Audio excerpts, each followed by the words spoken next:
శిక్షణ కావాల్సిన గదులను ఎప్పటికప్పుడు శుభ్రంగా ఉపకరణాలతోటి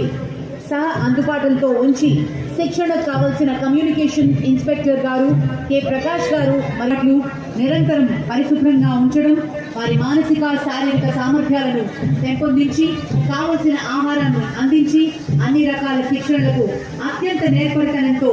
పూర్తి చేయడానికి కృషి చేసిన ఉప సంచాలకులు శ్రీమతి నర్మద గారికి, రిజర్వ్ వాహన రవాణా ఇన్స్పెక్టర్ ఎన్ కృష్ణ గారికి మరియు సిబ్బందికి అభినందనలు.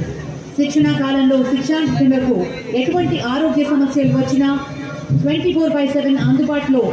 వెన్నంటే ఉంటూ తగు చికిత్స అందించిన శిక్షణ ఎలాంటి అంతరాయం రాకుండా సేవలు అందించిన అకాడమీ డైరెక్టర్ శ్రీ సంవత్సర కాలం తగు శిక్షణ ఇవ్వడానికి పోలీస్ అకాడమీ పరిపాలనా విభాగం అధికారి శ్రీ వెంకట్ శేఖర్ గారికి, పర్యవేక్షణ అధికారి మొహమ్మద్ వాసిఫ్ యూనుస్ గారికి, శ్రీ ఆనంద్ రెడ్డి గారికి